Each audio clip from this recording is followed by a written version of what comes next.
구독, 좋아요, 알림 설정, 댓글 해주시면 감사드리겠습니다. 요즘 건설사 줄도산이 심하고 그걸 토대로 지금 인건비가 많이 올랐다. 자재비가 많이 올랐다.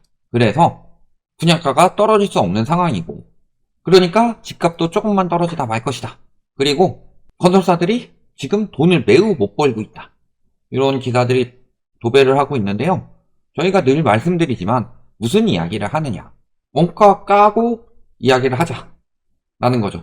숨길 거 다 숨겨놓고서 믿어달라 라고 말하면은 안 되죠. 그런 것처럼 그런 부분들을 확인을 하셔야 되는데, 이번에 뭐 건설사 수익이 엄청 안 난다는 기사가 떴습니다. 근데 제가 분석해 보기로는 건설사 수익이 진짜 어마어마하다는 게 느껴졌습니다. 그래서 분양가 떨어질 여력도 많고요. 실질적으로 진짜 힘들어서 무너지는 건설사들도 있을 테지만 아닌 건설사들도 많이 있을 거다. 그래서 이런 것들 한번 보도록 하겠습니다. 건설사 매출액이 역대 최대다.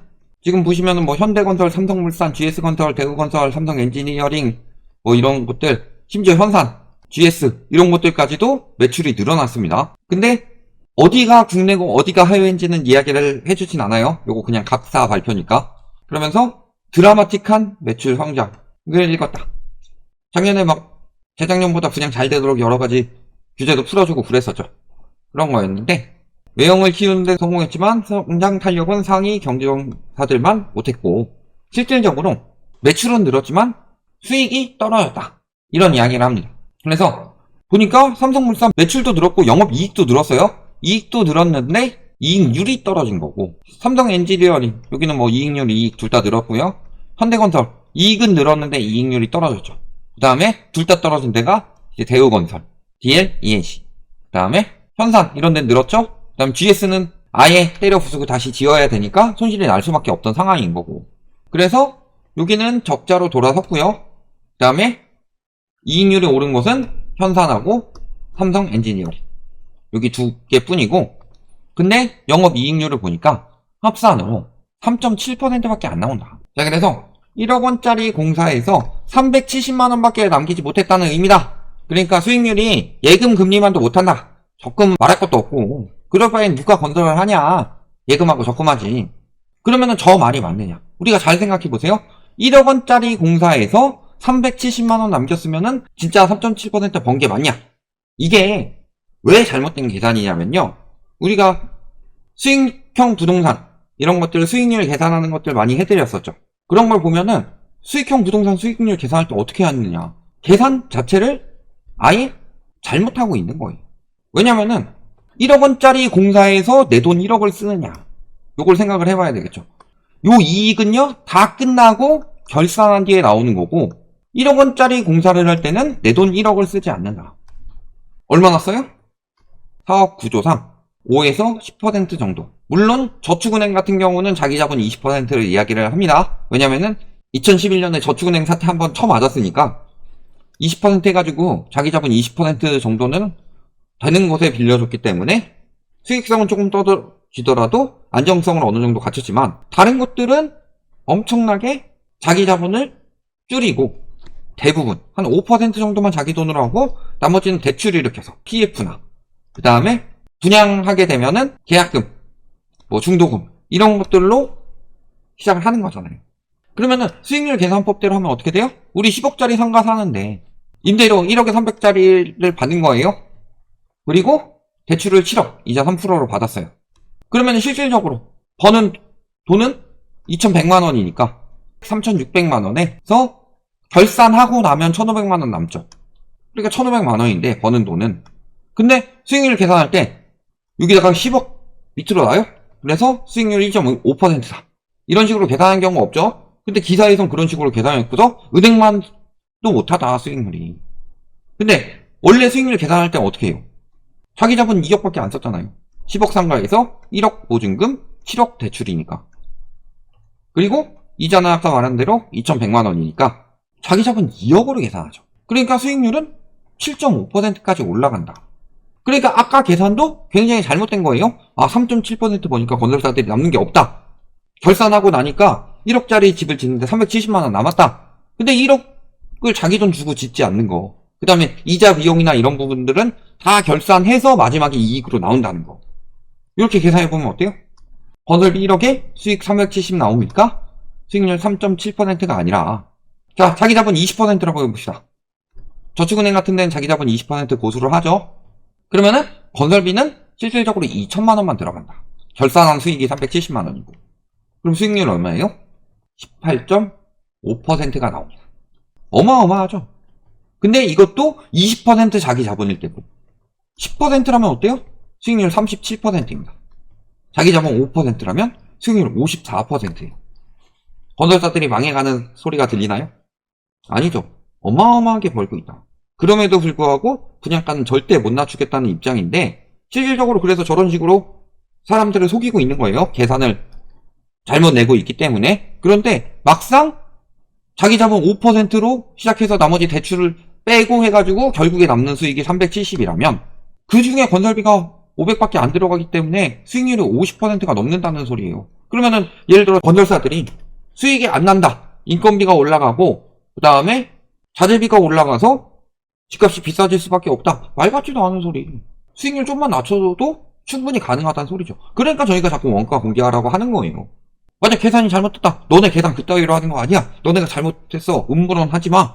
라고 이야기할 거면은 원가 까고 이야기합시다. 그 이야기 하는 거잖아요. 실질적으로 분석 결과를 보더라도 자재비 엄청나게 올라갔던 2021년, 2022년 이때 분석 결과를 보더라도 실질적으로 자재비 올라가는 건 영향이 크지 않다. 그거보다는 자재 양이 중요하다. 그래서 이런 추세로 자재비가 폭등을 하더라도 실질적으로 공사비는 1.2%밖에 안 돌아간다. 자재비가 전체 한 30%도 안 되고 이런 식으로 분석한 결과도 나왔었고요.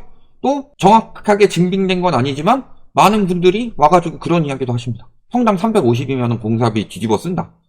오르긴 뭐가 오르냐. 내가 건설업계 일하고 있는데. 이런 분들도 많다는 소리예요.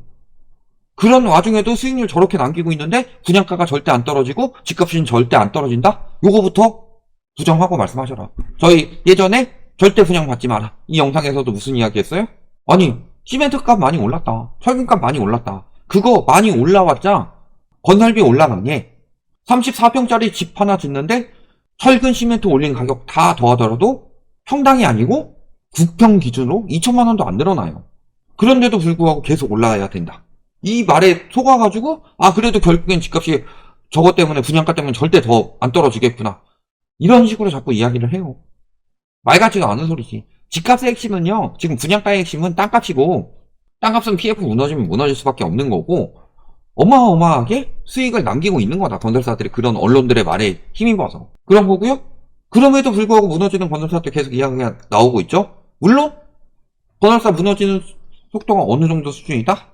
이때 수준이다. 글로벌 금융위기 때도 올라가긴 했지만 그 전에 많이 이미 무너지고 있었죠. 그때 수준까지 거의 올라가고 있고 이 건설사들 중에서요. 태반은 진짜 무너지는 게 맞습니다. 왜냐면 저렇게 많이 남는 54% 예를 들어 자기 자본 5%라면 그거 어디서 받아가요? 제일 윗대가리에서. 그러면 하청이나 지하청 이런 곳들은 막 어마어마한 수익을 남기는 게 아니라 주는 일 가지고 약간의 이익을 보면서 근근히 버티고 있는데 요즘에 부동산 PF 문제 터지고 분양 잘 안 되고 그러니까 여기 일거리가 안 들어가요. 그러니까 이런 것들이 무너지는 건 맞다. 이런 것들은 진짜 힘든 것도 맞고. 근데 요 윗대가리들 중에서요. 전부는 아니더라도 일부는 어떤 거예요? 지금 모 건설사 순이익 추이를 보면요. 여기가 원래 그 건설사인데 여기 순이익은 거의 늘지 않고 일감 몰아주기, 내부 거래 등으로 다른 데다가 지분 다 떠넘겼다. 그래서 8억으로 3조짜리 주식을 거의 다 살 수 있도록 승계를 했다. 그러니까 저런 부분을 생각을 해보시면은 일부는 진짜 무너지는 곳들도 있겠지만 큰 곳들은 이미 내부 거래나 다른 곳들을 통해서 빼고 그 다음에 어떻게 해요? 예를 들어서 개인 파산하는 사람들은 어떻게 해요? 진짜 개인 파산하는 사람들이 태반이긴 하죠. 근데 일부는 어떻게 해요? 와이프나 자식이나 친척이나 이런 쪽으로 명의를 자기 자산을 다 넘겨놓고서 자기가 책임져야 하는 빚들에 대해서는 개인 파산을 하는 경우가 많죠. 그런 경우도 굉장히 심심치 않게 나오잖아요. 그런 느낌이 되면 어떠냐. 이 부분을 생각을 하셔야 되겠죠. 그럼 그 여파는 누가 감당해야죠? 물론 수분양자들 이런 사람들이 감당해야 될 수도 있겠지만 결국에는 이게 다 어디로 간다? 첫 번째 금융권으로 간다 그랬죠. 그래서 지금 부동산 PF에 대해서 정부에서 막을 수가 없으니까 은행권에게 피해를 떠넘기는 거죠. 그럼 충당금 압박에 따라서 이금융권이 우울한 설 연휴를 맞고 있다. 왜냐면 설 끝나자마자 충당금 적립해라. 근데 PF 취급 비중이 높고 브릿지론 비중이 높으니까 요거를 충당금을 100% 하라고 그랬어요. 충당금을 100% 하라고 그러면 이금융권에서는 더 많은 손실 처리가 되고 그 다음에 그만큼 더 많은 자금을 충당을 해야 되죠. 그만큼. 그러니까 당연히 이금융권은 예금만 하더라도 어느 정도 돈을 벌 수 있을 텐데 금고에 넣어놓고서 가지고 있어라. 이런 식으로 이야기를 하는 거예요. 그리고 여기뿐만이 아니라 허그 어때요? 분양보증사고에 따라서 피해 입고 있죠. 또 터지고 있고 태양건설 터지는 것도 허그에서 분양보증해라. 그리고 또 보증사고 나니까 계속 허그가 뒤집어 쓰고 있고 그 다음에 LH 이런 것들도 이야기를 하고 있다. 이런 것들에서 계속 여파를 감당하고 있는 거고. 그럼 어때요? 적자, 가뜩이나 적자 심한데 어떡하겠냐. 지금 새마을금고 중에서 44.5%가 순손실을 내고 있고요. 저축은행 같은 경우 누적 순손실이 1에서 3분기에도 손실이 나고 있는데 4분기는 손실이 더 심할 수밖에 없는 상황이죠. 이런 부분까지 생각을 해보시면 어떻다? 지금 건설사들이 수익을 엄청나게 남기고서 위험사업장들은 계속 끌고 가면 오히려 손실만 나니까 내부거래나 이런 식으로 번 돈 잘 가지고서 터트리는 경우도 많이 나오고 있다. 다 그렇다는 건 아니에요. 그 다음에 그것으로 인해서 그 피해를 이금융권이나 허그 LH가 입게 되면은 전반적으로 부동산 시장이 무너질 때 내 돈 지키기가 굉장히 힘들어지고 그 다음에 2011년처럼 저축은행 사태 터지면요. 그거 처음 파산 사례 나온 거 2011년에 나왔는데 언제 나왔어요? 2023년에 냈어요. 12년 걸렸어요. 그러면 그 사람들은 얼마나 걸리냐. 이런 부분들을 잘 생각해 보시면 답은 다 나올 거다.